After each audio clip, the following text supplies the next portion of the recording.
Amen. Père, nous te remercions pour l'étude biblique de ce soir. Merci pour ce lieu merveilleux. Merci pour ton peuple. Merci pour la joie du Seigneur de venir t'apprendre et de t'écouter.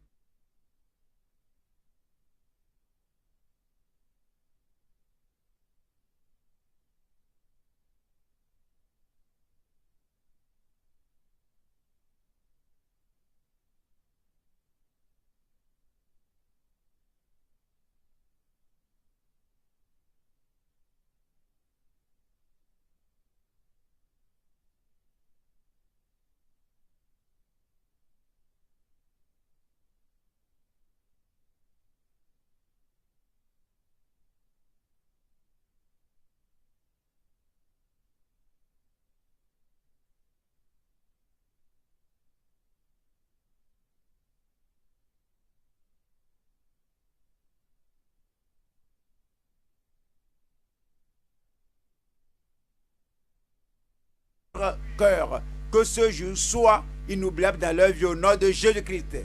Bénis-les, bénis leur famille et bénis tout le monde ici ce jour. Au nom puissant de Jésus, nous avons prié. Donnez-moi un autre Amen. Que le Seigneur vous bénisse. Voyons Jean chapitre 1. Comme nous sommes arrivés à Jean chapitre 1, nous voulons continuer d'écouter Jean-Baptiste. Parce que le Seigneur l'a envoyé à être témoin.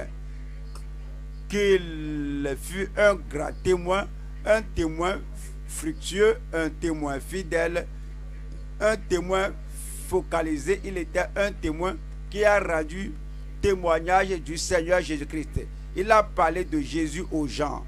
Et nous allons voir certains de ses résultats dans son témoignage. En Jean 1, verset 35. En Jean chapitre 1, verset 35, le lendemain, Jean était encore là avec deux de ses disciples. Et ayant regardé Jésus qui passait, il dit, voilà l'agneau de Dieu. Arrêtez-vous là-bas. Vous voyez, Jean avait dit cela au départ. Il le répète. Voilà le verset 29. Le lendemain, il vit Jésus venant à lui et il dit, voici l'agneau de Dieu qui ôte quoi? Le péché du monde. Il a rendu témoignage à la personnalité de Jésus. Il se référait à lui dans le langage de l'Ancien Testament, dans le langage de l'Ancienne Alliance. Il a regardé l'agneau au temps de l'Ancien Testament, de la Genèse. Voici le bois, voici le feu. Où est l'agneau? Abraham a dit, Dieu se pourvoira lui-même un agneau pour le sacrifice. Et voici Christ, le plus grand agneau. Et en Exode, c'est dit que chaque famille prenne un agneau et l'immole, et que le sang soit mis sur le linteau des maisons. Et Dieu a dit, je verrai le sang et je passerai par-dessus vous. Cela veut dire que le jugement passera par-dessus vous. La perdition passera par-dessus vous. Le châtiment éternel passera par-dessus vous. Et il nous dit, quand on lit Psaume 22, vous allez voir dans Psaume 22, verset 1, mon Dieu, pourquoi m'as-tu abandonné? Et dit, et ils ont partagé mon vêtement et ils ont percé mes pieds. Ouais, ces gens de l'Ancien Testament anticipaient la venue de Christ, le temps où il sera sacrifié. En Ésaïe 53, c'est dit qu'il a été mené comme une brebis à la boucherie et nos péchés sont mis sur lui. En Jean 1 maintenant, Jean a dit, il dit ici, voilà l'agneau de Dieu. Non, il parlait de lui, voici l'agneau. Abraham a parlé de lui, voilà l'agneau de Dieu. Moïse a parlé de lui, voilà l'agneau de Dieu. Notre roi David en avait parlé, voilà l'agneau de Dieu. L'un des grands prophètes de l'Ancien Testament, Esaïe, a parlé de lui, voilà l'agneau. L'agneau dans Genèse, c'est l'agneau pour une seule personne. L'agneau dans Exode, c'est l'agneau pour une nation, pour chaque famille. Mais l'agneau, ici, qu'on a ici, l'agneau, c'est pour une nation entière. Voici l'agneau de Dieu qui ôte quoi? Le péché de tout le monde entier. C'est d'un individu à une famille, à une nation et au monde entier. En Genèse, il y a l'agneau aussi, mais pour l'univers, il y a un livre. Dans la main du Dieu Tout-Puissant, il y a un cri, une annonce au ciel. Qui peut ouvrir ces livres? Il n'y avait personne. Jean le bien-aimé, voici Jean-Baptiste, l'autre c'est Jean le bien-aimé. Ici, Jean le bien-aimé dit que oui, j'ai pleuré, et l'un des anges a dit, ne pleure pas, parce que quelqu'un, le lion de la tribu de Juda, l'agneau de Dieu, a vaincu, et il a ouvert le livre. L'agneau pour un individu, pour vous et pour moi, tous nos péchés seront ôtés. L'agneau pour une famille. Crois au Seigneur Jésus-Christ et tu seras sauvé. Toi et ta famille. Cela veut dire que vous allez d'un individu à une famille et de la famille à toute la nation. Vous savez ce que Caïphe a dit, que vous ne comprenez pas que il vaut mieux qu'une seule personne meure pour toute la nation. C'est l'agneau pour toute la nation. Maintenant, Jean dit que voici, Jésus a dit, tous ceux qui étaient venus avant lui, que Jean était le plus grand. Et dans sa compréhension, oui, avec tous les prophètes de l'Ancien Testament, ils pensaient à leur nation, mais voici le plus grand de tout. Il dit, il est l'agneau pour le monde entier. Cela vous inclut. Alors vous comprenez, il avait dit cela en verset 29, il est venu au verset 36, il dit, et ayant regardé Jésus qui passait, il dit, voilà l'agneau de Dieu. Voilà l'agneau de Dieu. Je vous pose une question, pourquoi Jean disait cela? Pourquoi le disait-il? Il dit que lorsque je l'ai dit auparavant, combien de personnes ont cru? Maintenant, je veux le répéter encore. Ici, on voit Jean-Baptiste continuant son ministère. Il y a des gens, une fois qu'ils prêchent la première fois et que les gens ne se sont pas convertis, ils s'arrêtent. Et voici l'agneau de Dieu qui ôte le péché du monde entier. Il n'y a personne qui avait cru. Alors Jean ne s'est pas arrêté, mais que je vais continuer. Vous allez continuer et continuer de le dire jusqu'à ce que quelqu'un a entendu, quelqu'un a répondu. Aujourd'hui, il y a des cœurs qui vont répondre. Vous l'avez entendu, vous n'avez pas répondu, mais aujourd'hui vous allez répondre. Il va ôter vos péchés, il va ôter votre culpabilité et le châtiment éternel de chacun de nous au nom de Jésus-Christ. Il l'annonçait, il le prêchait afin de pouvoir gagner quelqu'un à Christ. Et nous enseignons ceci, le révélons pour que par la grâce de Dieu, que vous soyez fructueux. Je vois des gens fructueux là-bas. Vous serez fructueux au nom de Jésus-Christ. Vous voyez Jean, ce n'est pas tout le monde qui a accepté, ce n'est pas tout le monde qui a cru à cela, mais il continuait de le dire jusqu'à avoir des disciples. Voyez le verset 37. Les deux disciples l'entendirent prononcer ces paroles et ils suivirent Jésus. Vous voyez, ils étaient là la semaine passée, ils étaient là l'autre fois, lorsque Jean a dit, voici l'agneau de Dieu qui ôte le péché du monde. Et ils n'ont pas compris. Et ils n'étaient pas touchés.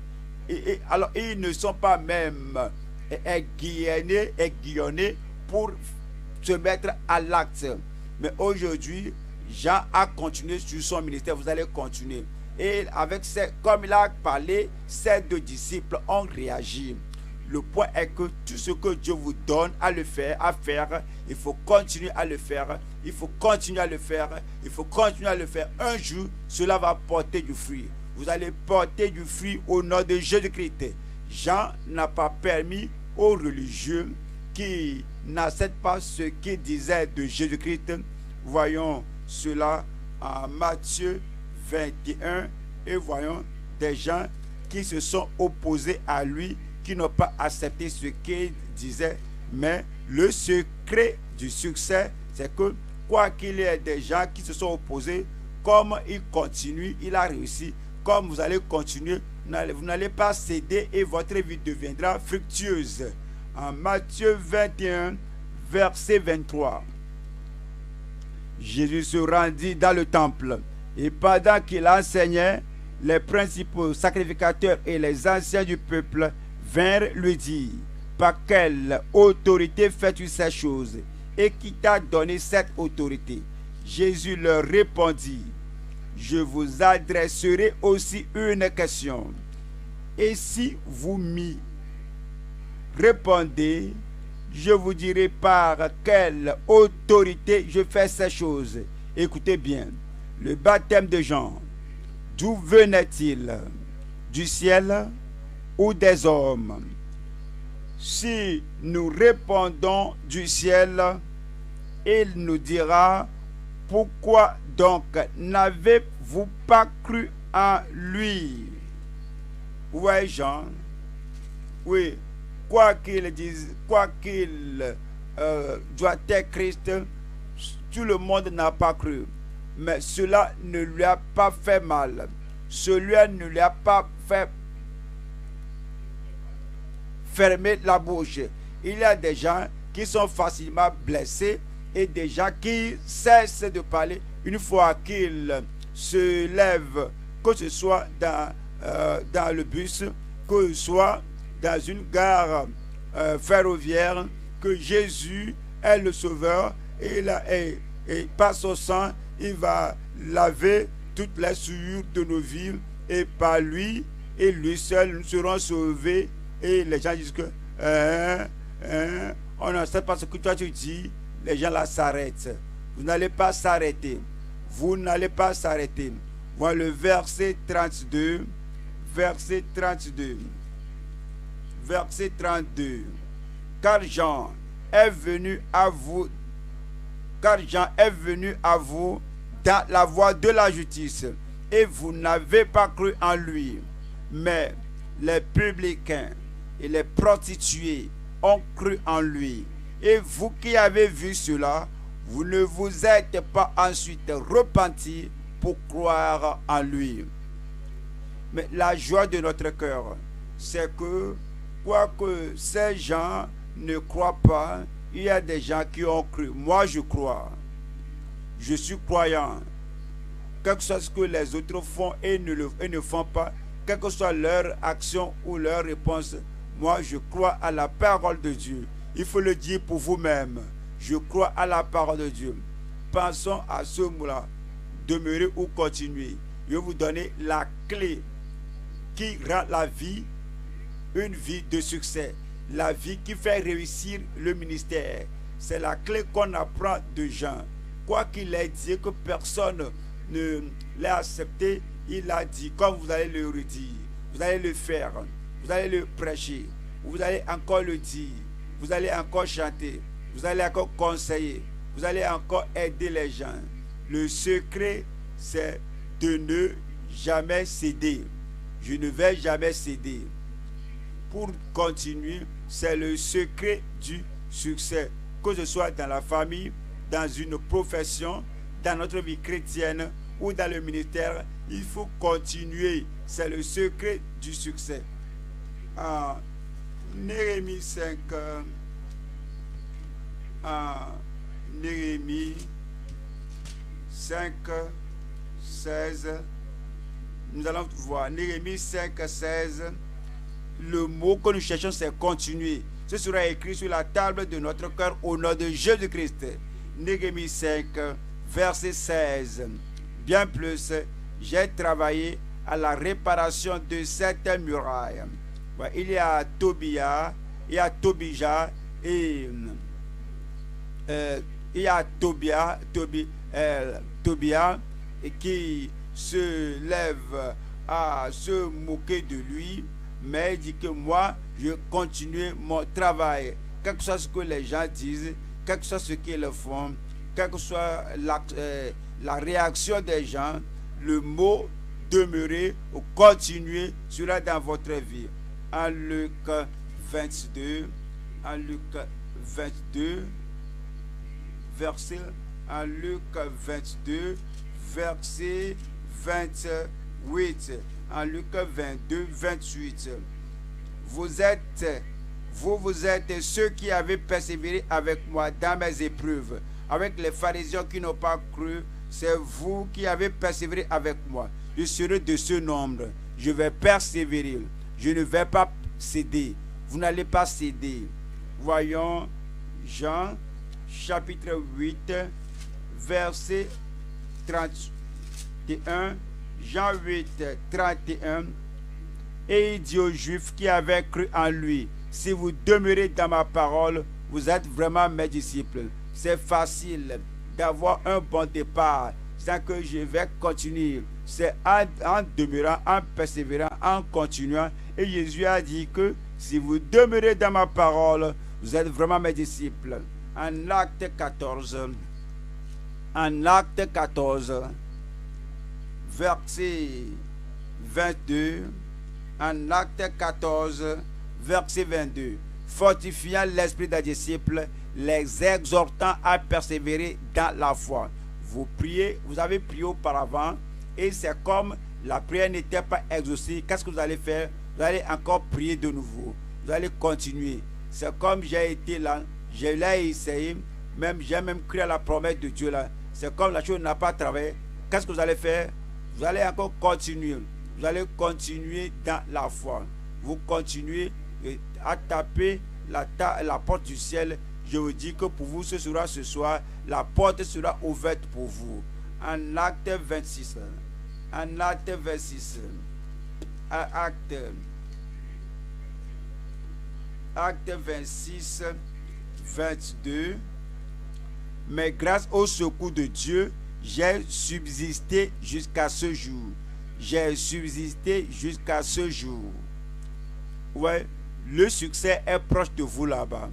Est-ce que vous savez que la fructification est proche de vous là-bas? Est-ce que vous savez que la victoire est proche de vous là-bas? Il y a des gens qui démissionnent très tôt. Je l'ai essayé auparavant, j'ai prêché auparavant, je l'ai proclamé auparavant. Il n'y a rien qui ait marché. Personne n'a répondu. Il faut le refaire. Il faut le refaire. Moi, je ne vois pas d'échec dans votre vie. Je ne vois pas de revers dans votre vie. Je ne vois pas de pénurie dans votre vie. Je vois la continuité. Je vois le progrès. Parce que si vous allez continuer comme Jean, vous allez réussir dans votre ministère au nom de Jésus-Christ. Et dit, mais grâce au secours de Dieu, le secours vous viendra, vous arrivera. Grâce au secours de Dieu, j'ai subsisté jusqu'à ce jour, rendant témoignage. Vous allez rendre témoignage.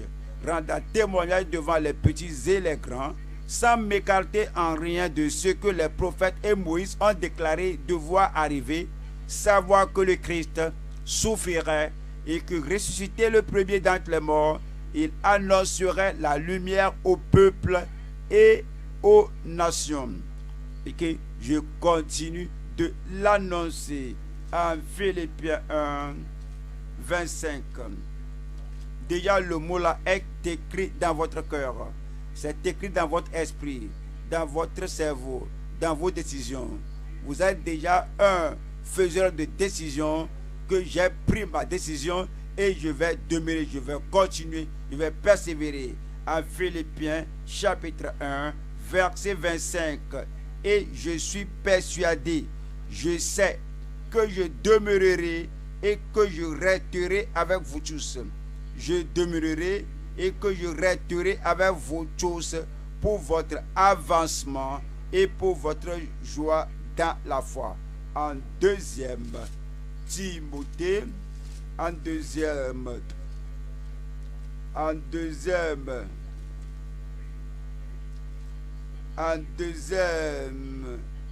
Timothée 3, verset 13.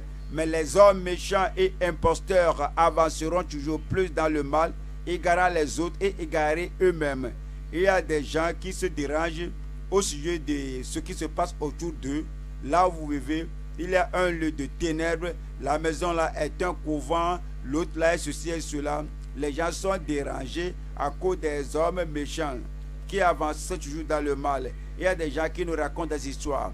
Arrivé ici, je vivais ici, il y a de cela 10 ans, alors que j'étais arrivé, tout va bien, on peut se déplacer, aller par-ci et là, on peut se tenir n'importe où prêcher la parole de Dieu et personne ne vous confrontera. Mais maintenant que les choses vont de mal en pire et les choses sont terribles maintenant et que on ne peut même pas sortir maintenant de la maison.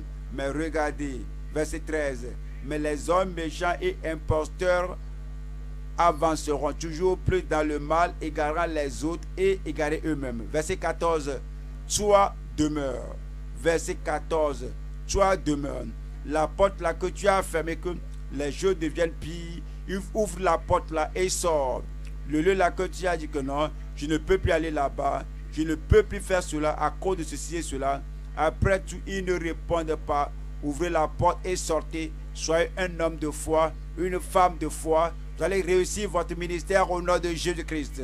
Toi demeure dans les choses que tu as apprises et reconnues certaines, sachant de qui tu les as apprises. Dieu merci. Jean a continué. Et vous allez voir l'effet comme Jean a continué en Jean 1. Je suis reconnaissant à Dieu qu'il a continué. Je suis reconnaissant à Dieu que vous êtes ici ce soir. Voici la clé dans votre vie. Vous allez continuer. Le découragement va quitter votre cœur. Et cette dépression va quitter votre cœur. Et le fait de vous comporter comme si vous serez dans la prison, dans le cachot là-bas. La clé est là-bas. Votre porte est ouverte. Vos prisons sont ouvertes.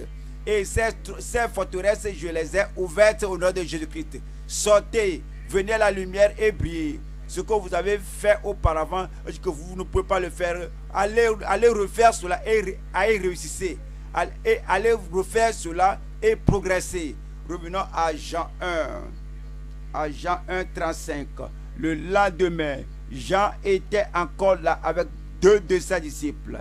Et ayant regardé Jésus qui passait, il dit, voilà l'agneau de Dieu. Écoutez bien ceci. Les deux disciples l'entendirent prononcer ces paroles et ils suivirent Jésus. Les deux disciples l'entendirent prononcer ces paroles et ils suivirent Jésus. Jésus se retourna et voyant qu'ils le suivaient, il leur dit, que cherchez-vous? Et ils lui répondirent, Rabbi, ce qui signifie maître, où demeures-tu? Venez, leur dit-il, et voyez. Ils allèrent et ils virent où il demeurait et ils restèrent auprès de lui ce jour-là. C'était environ la 10e heure, c'est important. Verset 40. André, frère de Simon-Pierre, était l'un des deux qui avait entendu les paroles de Jean et qui avait suivi Jésus. Verset 41. Ce fut lui qui rencontra le premier son frère Simon et il lui dit, nous avons trouvé le Messie, ce qui signifie Christ. Et il le conduisit vers Jésus. Jésus l'ayant regardé dit, tu es Simon, fils de Jonas, tu seras appelé Céphas, ce qui signifie Pierre. Vous voyez, André était devenu l'un des 12 apôtres de Jésus-Christ. De disciple, il est devenu un apôtre. Comme on va en Apocalypse 21, 22, la porte de la Nouvelle Jérusalem portait le nom des 12 apôtres. Le nom des 12 apôtres seront là. Et à part Judas Iscariot, et le nom d'André sera écrit sur l'une des portes. Seulement le fait de continuer. Quoique je l'ai dit auparavant, voici l'agneau de Dieu qui a ôté les péchés du monde. Personne n'a cru à cela. Je vais encore dire cela. Vous allez encore dire cela. voyez, c'est André qui a amené Simon-Pierre à Jésus. Seulement, voyez, là où il a commencé, Jean-Baptiste a dit, voilà l'agneau de Dieu.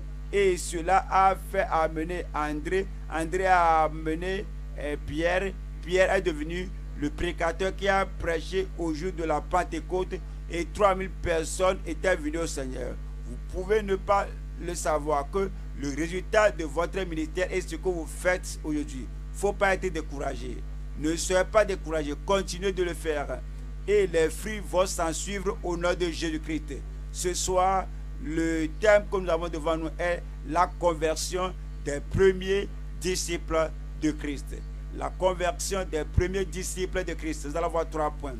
La conversion des disciples chercheurs. Ceux qui cherchent.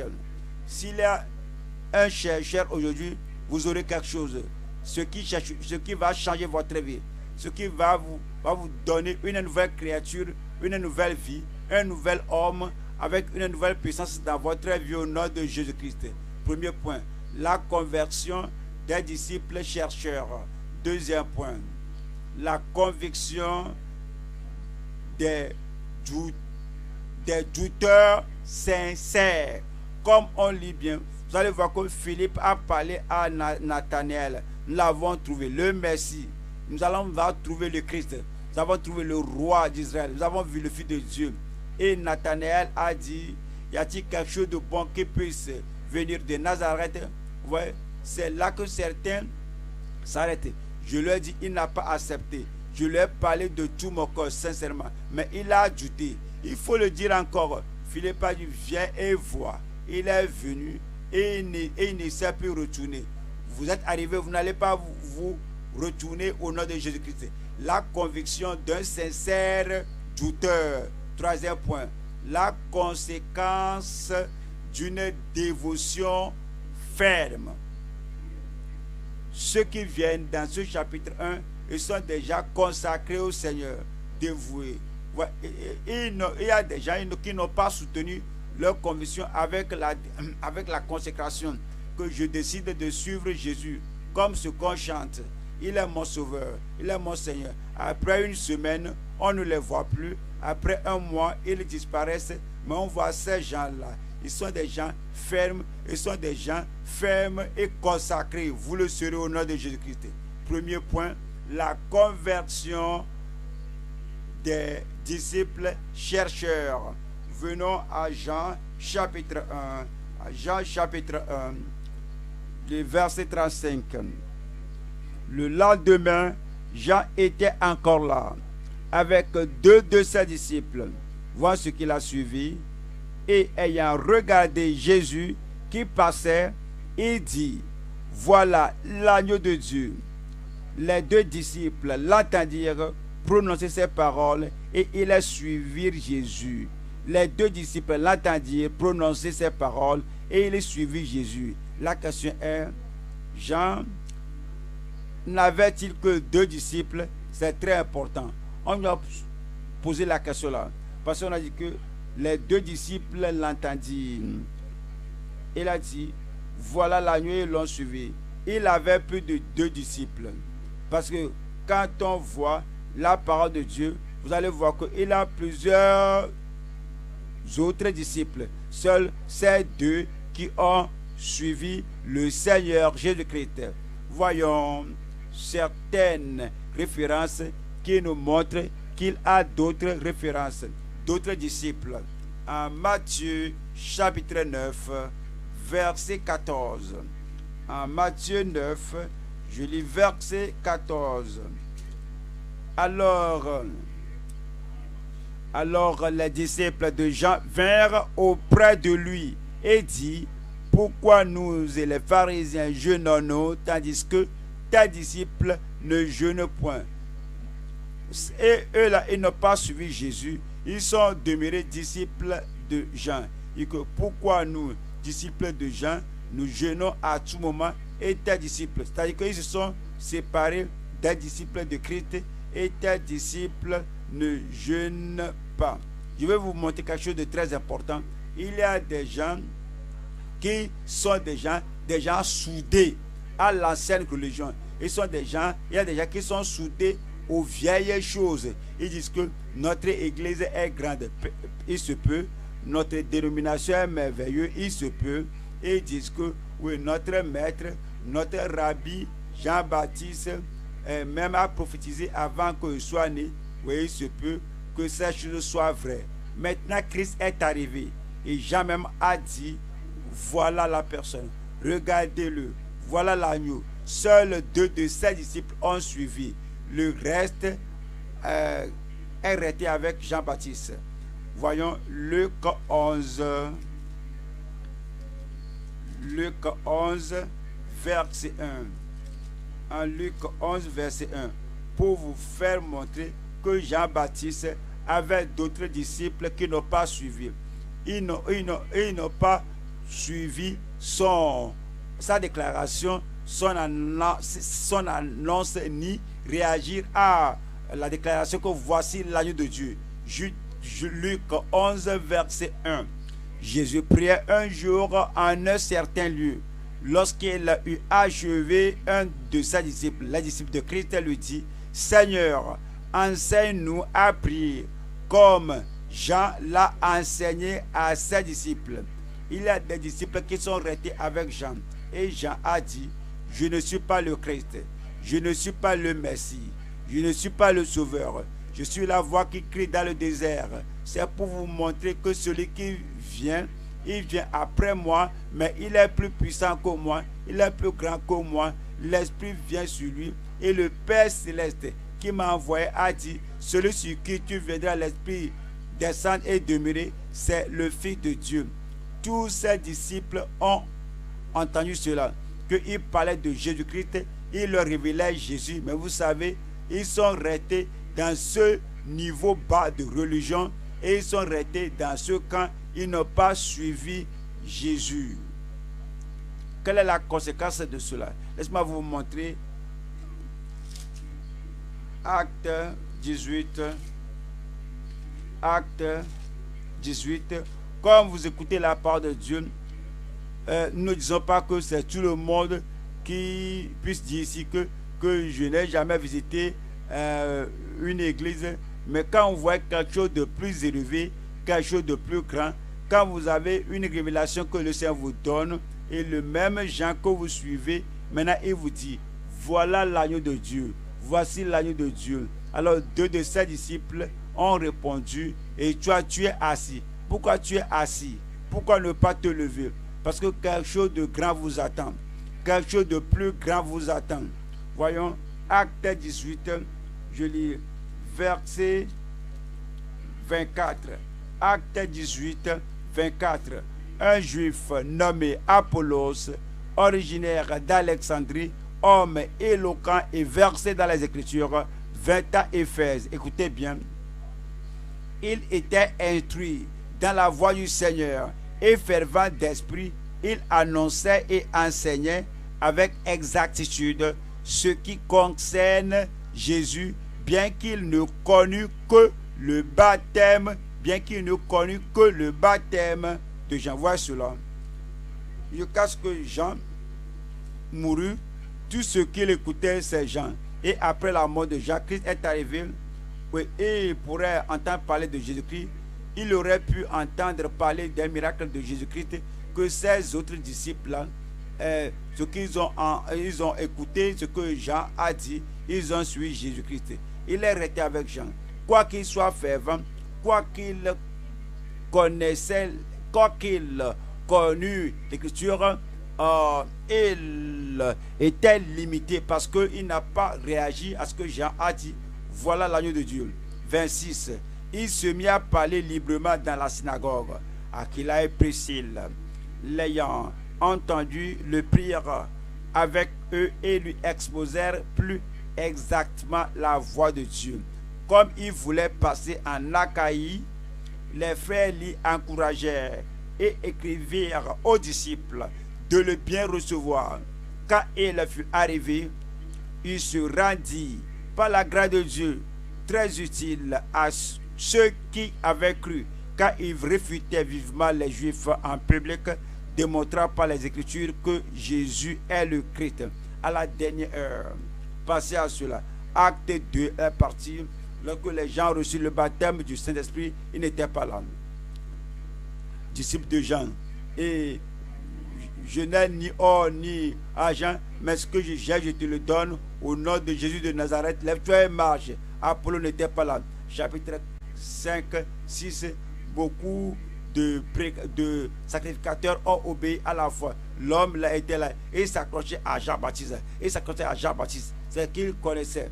Et le temps est arrivé, quoi qu'il ait parlé, oui, Prisca et son mari pouvaient voir que celui-ci, oui, il paraît connaisseur, mais il est limité parce qu'il n'a pas répondu à ce grand message. Voilà l'agneau de Dieu. Voyons chapitre 19, verset 1. Pendant qu'Apollos était à Corinthe, Paul, après avoir parcouru les hautes provinces de l'Asie, arriva à Éphèse. Et il a rencontré quelques disciples et leur dit: avez-vous reçu le Saint-Baptême, le Saint-Esprit, quand vous avez cru? Paul les a vus. Ils sont des croyants, mais des gens limités. Paul les a regardés. Il a vu leur communion, il a vu leur adoration, leur niveau de compréhension, il a vu leur niveau de puissance, il a vu leur incapacité. Avez-vous entendu parler du Saint-Esprit? Avez-vous reçu le Saint-Esprit quand vous avez cru? Voyez la réponse. Ils lui répondirent: nous n'avons pas même entendu dire qu'il y ait un Saint-Esprit. Il dit: de quel baptême avez-vous donc été baptisés? Ils répondirent: du baptême de Jean. Voyez, ils étaient disciples de Jean qui n'ont même pas entendu parler du Saint-Esprit. Ils ne connaissaient rien du calvaire. Ils ne savaient pas ce que Christ a fait. Même l'annonce que Jean a faite: voici là l'agneau de Dieu. Ils en étaient ignorants. Numéro 1, ils étaient ignorants du ministère terrestre de Christ, qui ouvrait les yeux des aveugles, qui faisait marcher les paralytiques, qui guérit les fous, et il pardonnait le péché dans le salut. Tous ces gens ne connaissaient rien du ministère de Christ. Vous n'avez jamais entendu parler du Saint-Esprit. Alors, de quel baptême avez-vous entendu? Mais avez-vous reçu le baptême de Jean? Et deux, ils n'ont pas reçu les bienfaits de l'agneau au calvaire. Ce que le sang de Jésus fait. Le sang de Jésus nous lave, nous pardonne, nous purifie, nous sanctifie, rend notre vie sainte. Ils ne connaissaient rien de cela. Tout ce qu'ils connaissaient, c'est Jean. Ceux qui connaissaient, c'est Jean. 3. La prière sacerdotale de Jean, en Jean 17. Sanctifie-les par ta vérité, ta parole, la vérité. Ils ne connaissent rien de cela. Et ils sont ignorants. Restez à Jérusalem jusqu'à ce que vous soyez revêtus de la puissance d'en haut. Parce que vous recevez une puissance. Le Saint-Esprit survenant sur vous. Et vous serez mes témoins à Jérusalem, dans la Jamarie, dans la Judée, jusqu'aux extrémités de la terre. Avez-vous entendu parler de cela? Non. Quel baptême? De quel baptême avez-vous donc été baptisé? Est-ce que vous avez entendu parler du baptême au nom du Père, du Fils et du Saint-Esprit? On n'a jamais entendu parler de cela. Comment êtes-vous baptisé? Nous sommes baptisés en Jean. Jean-Baptiste. Comme Jean a accompli son ministère, il était un homme factuel et il était véritable. Il n'a jamais caché la vérité à personne. Il a dit que voilà l'agneau de Dieu. Il y a des gens qui ne vont pas entendre. Je prie que vous ne soyez pas conscients. Oui. Ils ont raté le baptême et la puissance du Saint-Esprit. Ils ont raté la pleine révélation de Christ. Mais Dieu merci pour ces gens. Je prie que vous soyez comme ces deux personnes. Voyons Jean chapitre 1. En Jean 1, je lis Jean 1, lisons le verset 37. Les deux disciples l'entendirent prononcer ces paroles et ils suivirent Jésus. C'est le résultat d'une bonne prédication, le résultat d'une bonne déclaration. Vous voyez, connaître l'agneau de Dieu. Tout ce que vous écoutez, si vous ne vous arrêtez pas pour suivre Christ, vous n'avez rien écouté. Lorsque cela a un effet sur vous, que je peux avoir quelque chose de meilleur, de plus grand, de plus riche de Christ, quel que soit ce que j'ai reçu de Jean-Baptiste, quel que soit ce que j'ai reçu d'un autre lieu, maintenant j'entends parler de Jésus, que Jésus seul est notre message, il est notre sauveur, c'est lui qui nous sanctifie, c'est lui qui nous guérit, c'est lui qui nous baptise dans le Saint-Esprit, c'est lui qui est le roi à venir. Ce que j'attends maintenant, je vais agir selon la parole. Votre vie ne sera plus la même encore. Votre vie ne sera plus la même. Voyons, verset 38. Jésus se retourna et voyant qu'il le suivait, et vous verrez le suivre. Quelqu'un va suivre Jésus de près, quelqu'un va le suivre Jésus d'une façon plus enthousiasmée, et la puissance de Dieu va agir dans votre vie au nom de Jésus-Christ.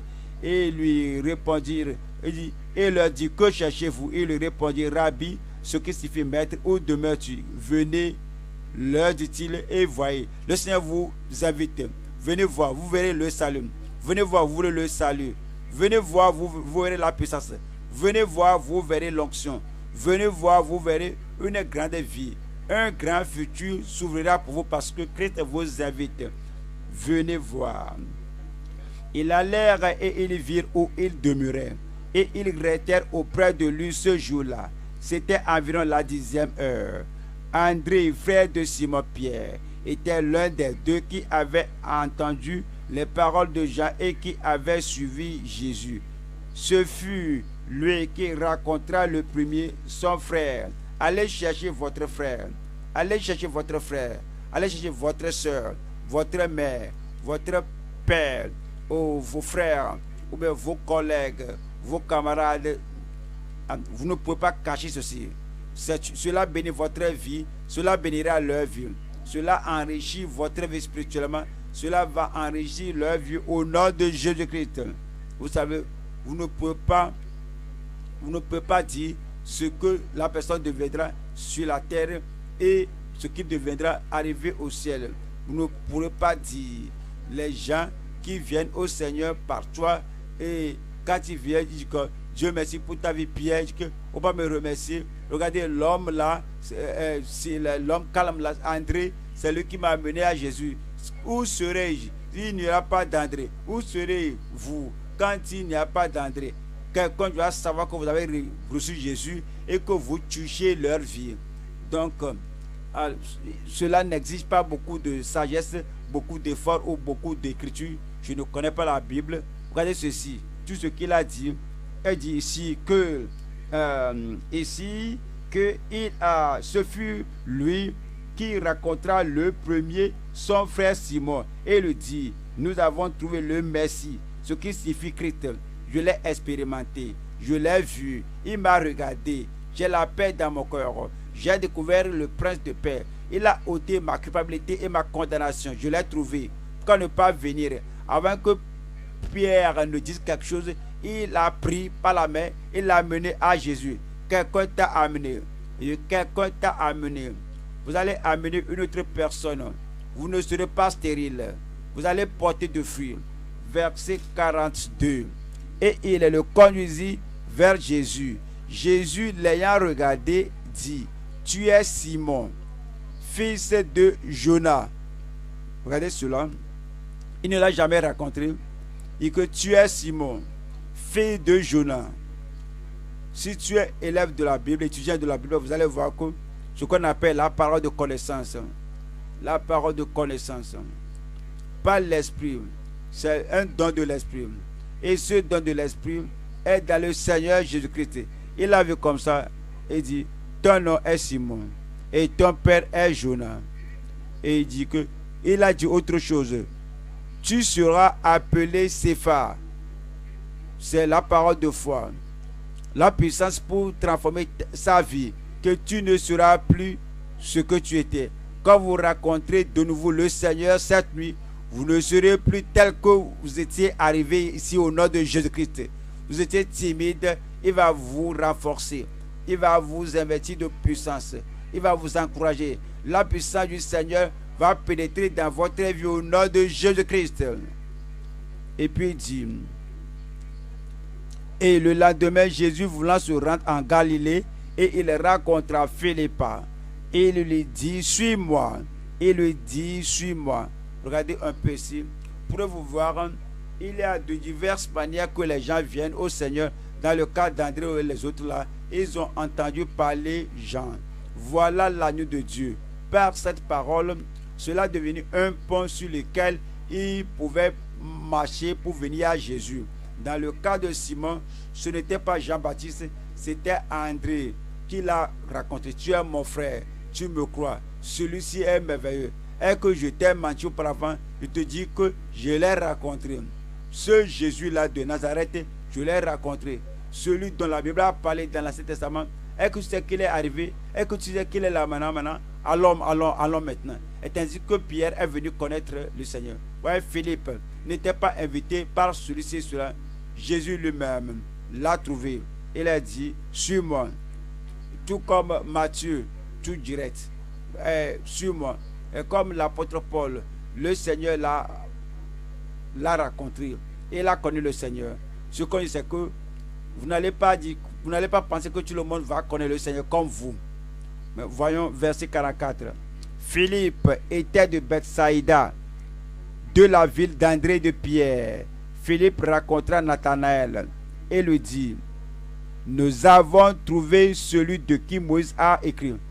Philippe n'a pas dit, ça c'est Nathanaël, Dieu va lui parler.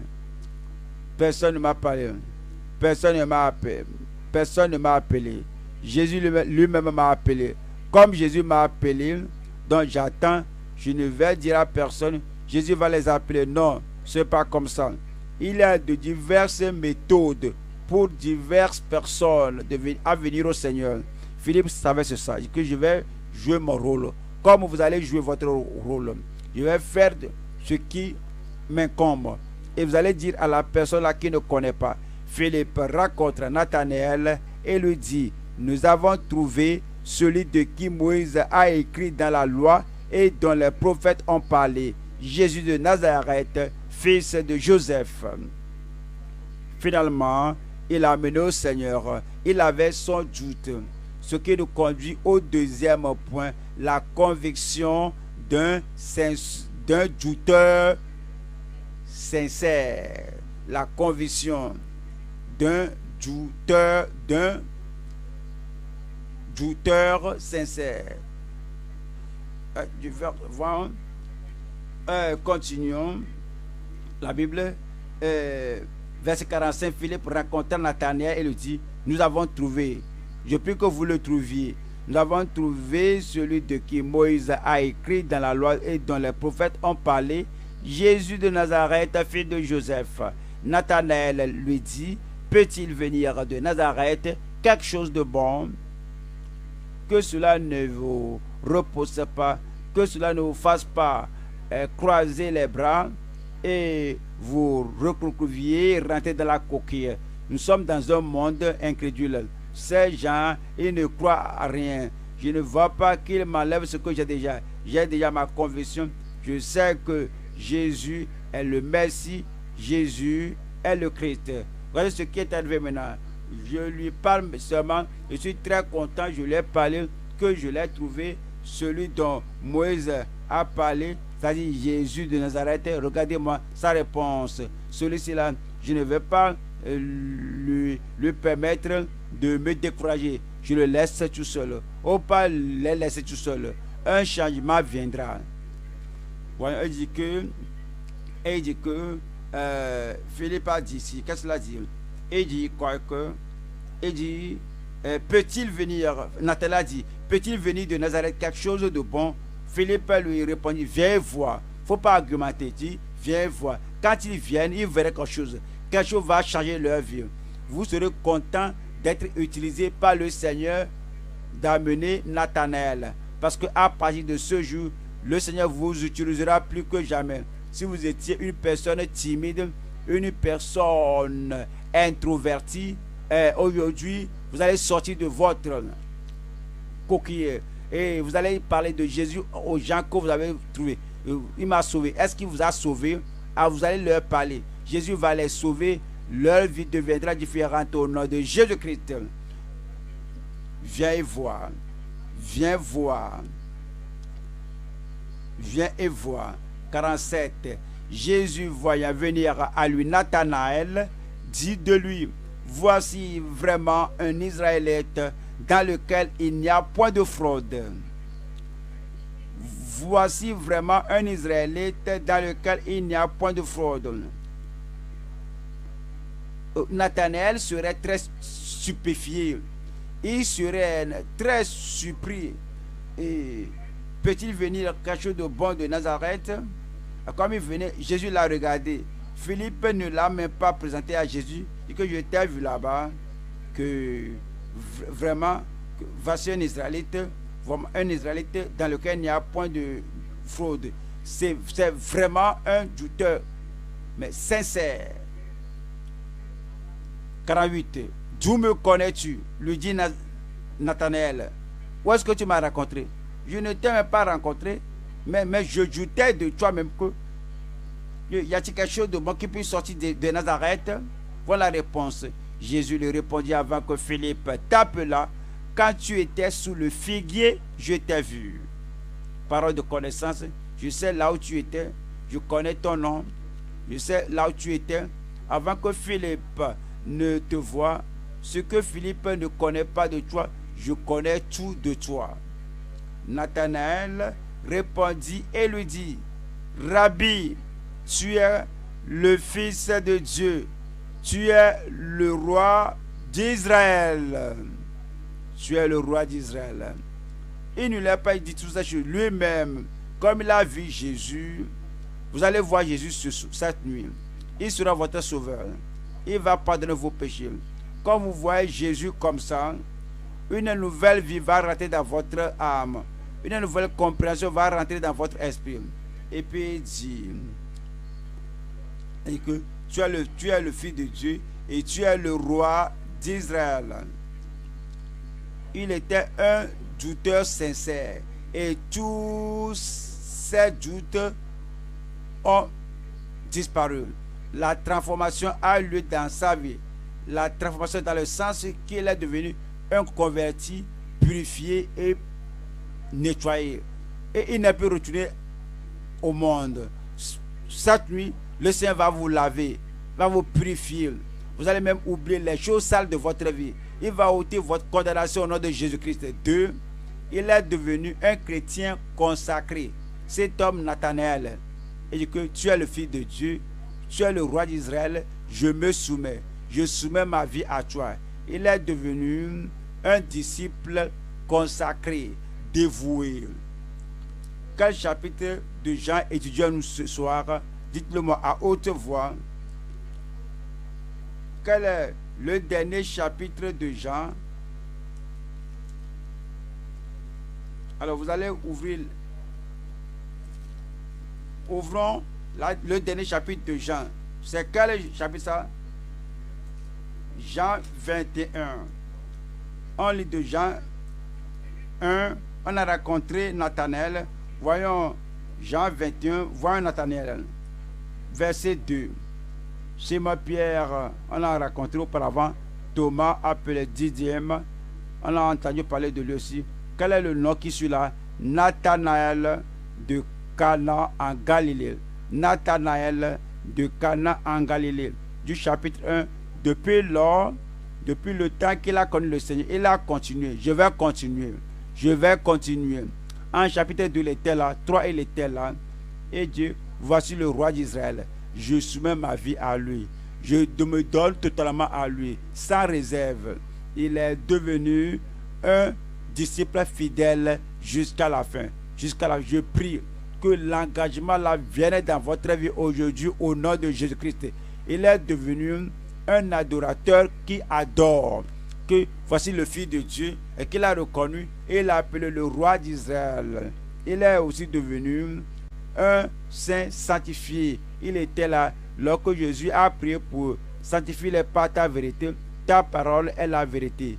Il est devenu un serviteur soumis. Quand vous racontez le Seigneur, vous ne serez plus le même. Il a raconté le Seigneur, il n'était plus le même. Il a continué avec le Seigneur, je vais continuer avec le Seigneur. Venons maintenant au troisième point. La conséquence conséquence d'une consécration ferme. Jean 1, verset 50. Jésus lui répondit, parce que je t'ai dit que je t'ai vu sur le figuier, tu crois? Tu verras de plus grandes choses que celle-ci. Seulement à cause de ce petit bout d'information que je t'ai vu sous le figuier là, tu as cru. Je prie qu'avec tout ce que vous écoutez, que vous croyez à cela. Voilà ce que Jésus a dit. Tu verras de plus grandes choses que celle-ci. Est-ce que vous pouvez dire cela avec moi? Tu verras de plus grandes choses que celle-ci. Répétez encore cela. Tu verras de plus grandes choses que celle-ci. Il faut personnaliser ça. Je verrai de plus grandes choses que celle-ci. Regardez la conséquence d'une consécration ferme. Il est venu à Christ. Et maintenant, il ne s'appuyait pas sur Philippe que Philippe, tu m'as dit cela, parle-moi de plus, et que moi-même j'ai découvert. Vous aurez une découverte personnelle. Quand vous venez à Christ, je sais que vous êtes arrivé auparavant, vous êtes enfant de Dieu, mais vous allez encore revenir à Christ. Vous allez encore revenir à Christ. Parce qu'à partir d'aujourd'hui, vous allez voir de plus grandes choses que celles-ci au nom de Jésus-Christ. Qu'est-ce que cela veut dire? Comme il lui a dit cela, que tu verras de plus grandes choses que celles-ci. Voilà chapitre 2, ce qu'il a vu. Verset 5. Sa mère dit au serviteur, faites ce qu'il vous dira. Or, il y avait là 6 vases de pierre destinés aux purifications des Juifs et contenant chacun 2 ou 3 mesures. Jésus leur dit, remplissez d'eau ces vases, et ils les remplirent jusqu'au bord. Puisez maintenant, leur dit-il, et portez-en à l'ordonnateur du repas. Et ils emportèrent, quand l'ordonnateur du repas eut goûté l'eau changée en vin, ne sachant d'où venait ce vin, tandis que les serviteurs qui avaient puisé l'eau le savaient bien, il appela l'époux et il lui dit, tout homme sait d'abord le bon vin, puis le moins bon. Après qu'on s'est enivré, toi, tu as gardé le bon vin jusqu'à présent. L'eau était changée en vin. La puissance créatrice. Nathanaël a dit, j'ai vu cela. Cela fait partie de la promesse. Ceci est plus grand que ce dont il parlait. Tout ce que Jésus a dit, c'est que je t'ai vu sous le figuier. Je sais que ce que tu faisais avant que Philippe ne t'appelât, ceci est différent. Ceci ne s'est jamais passé depuis la création du monde. Ceci n'a jamais lieu. Dans l'Ancien Testament, ceci n'a jamais lieu jusqu'à ce que Christ soit arrivé. Nathanaël a dit que ce n'est pas surprenant qu'il ait dit que je verrai de plus grandes choses. Vous verrez de plus grandes choses. En Jean chapitre 4, vous verrez ceci. Ceci va se passer dans votre famille. En Jean 4, verset 49. L'officier du roi lui dit, Seigneur, descends avant que mon enfant meure. Va, lui dit Jésus, ton fils vit. Attendez, s'il y a quelque chose comme ça qui va se passer, Élie ou Élisée devait prier pour l'enfant qui est malade. Élisée va prier, Élie va prier pour que le feu descende. Élisée va prier, mais quelqu'un dit que descend parce que mon enfant meurt. Jésus ne doit pas prier comme Élie, comme Élisée, comme Moïse, que va, ton fils vit. Et cet homme crut à la parole que Jésus lui avait dite et s'en alla. Comme déjà il descendait, ses serviteurs venant à sa rencontre lui apportaient cette nouvelle, ton enfant vit. Il leur demanda à quelle heure il s'était trouvé mieux. Et ils lui dirent, hier à la 7e heure, la fièvre à la 7e heure. Voici votre heure. à la 7e heure. Voici votre heure. La fièvre l'a quitté. Le père reconnut que c'était à cette heure-là que Jésus lui avait dit, ton fils vit. Et il crut, lui et toute sa maison.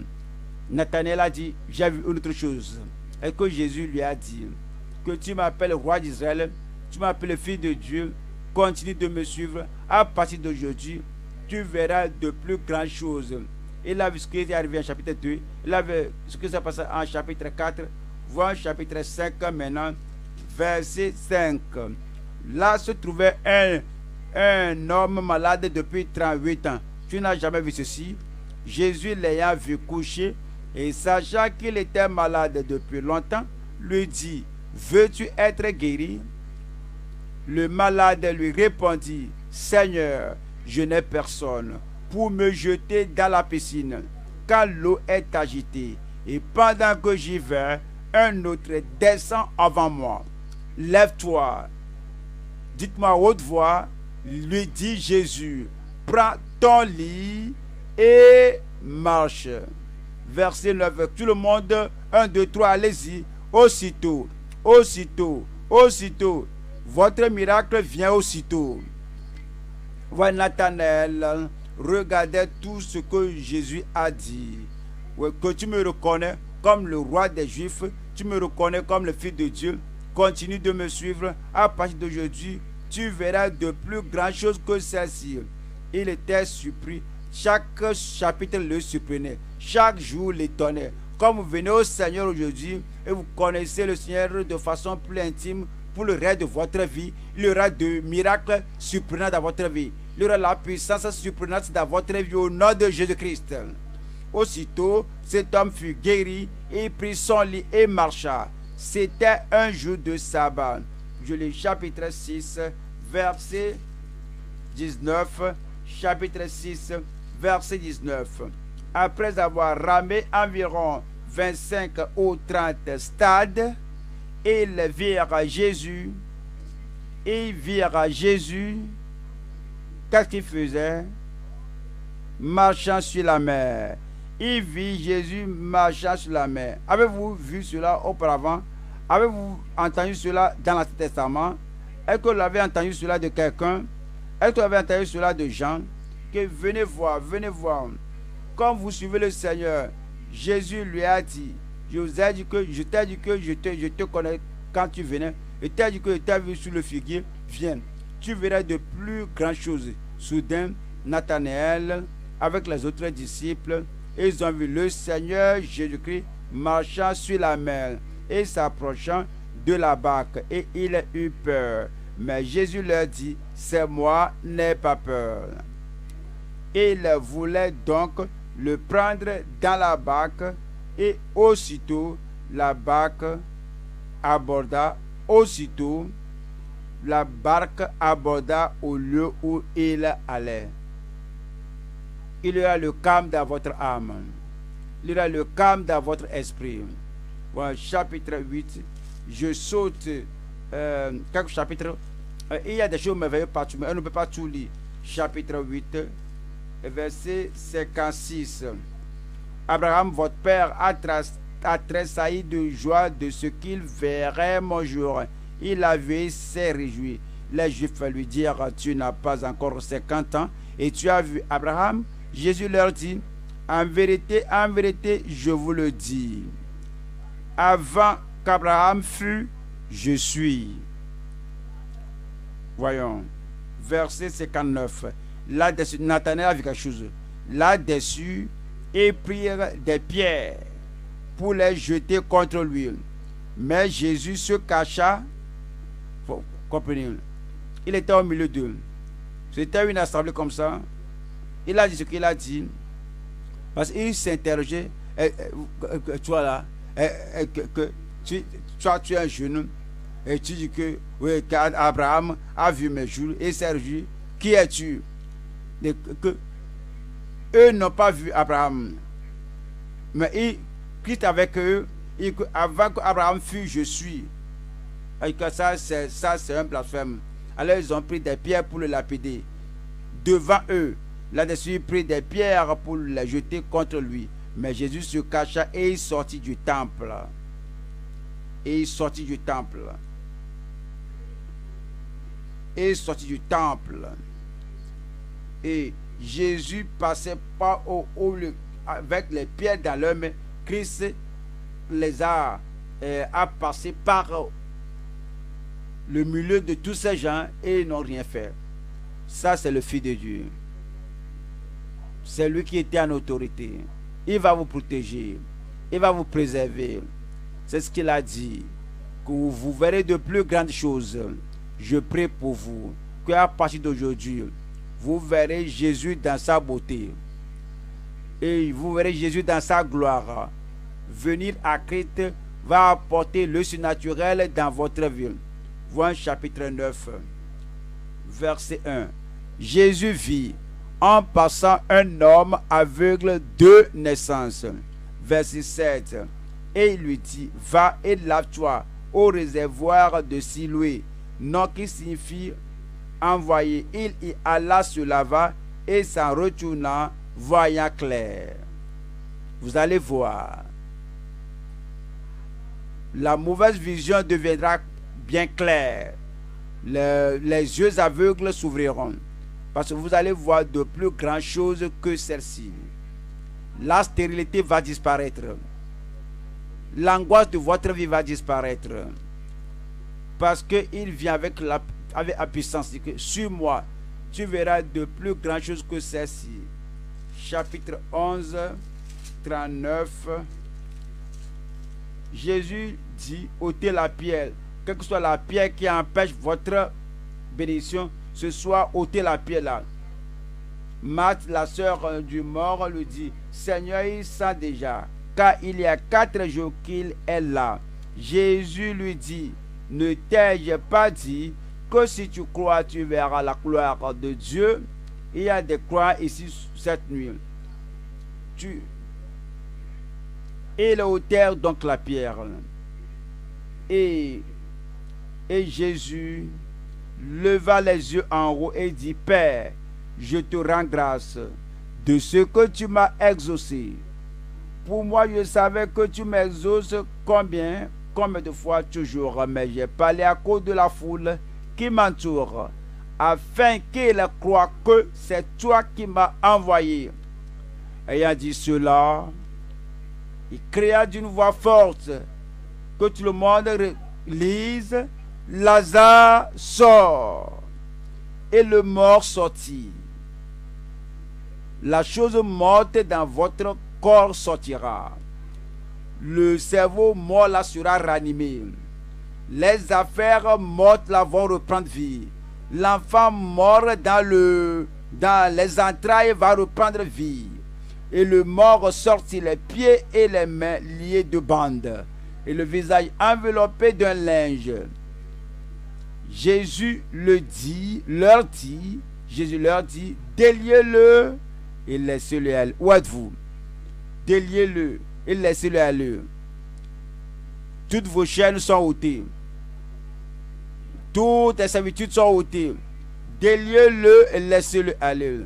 Et l'Éternel a dit, j'ai vu. Aujourd'hui, je dis, j'ai vu. Aujourd'hui, je dis, j'ai vu. Vous suivez le Seigneur, vous allez voir de plus grandes choses que celles-ci au nom de Jésus-Christ. Vous verrez comme vous suivez. Vous verrez de plus grandes, vous aurez de plus grandes perceptions spirituelles. Comme vous suivez, vous aurez de surprises créatrices. Comme vous suivez, vous verrez de manifestations surprenantes. Vous aurez de grandes expériences chrétiennes. Vous verrez la démonstration divine. Vous verrez de plus grandes possibilités.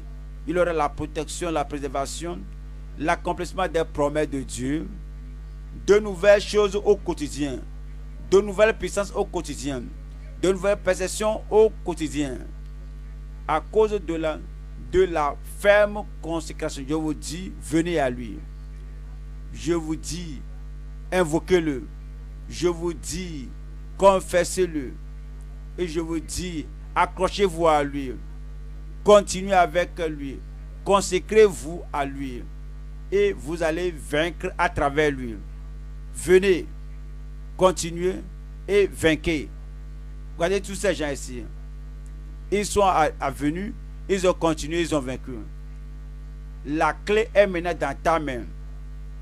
Où êtes-vous? Je dis, où êtes-vous? Levez-vous maintenant et pour obtenir la clé. Vous êtes arrivé. Vous allez continuer. Vous allez vaincre. Je ne vais pas retourner en arrière. Je ne vais pas retourner en arrière. Ouvrez la bouche et dites-le au Seigneur. C'est l'heure de commencer à voir de plus grandes choses que celle-ci. Vous verrez de plus grandes choses que celle-ci.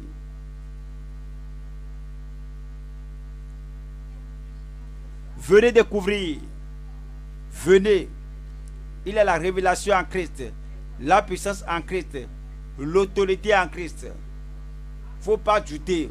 Venez voir. Venez voir. Venez voir.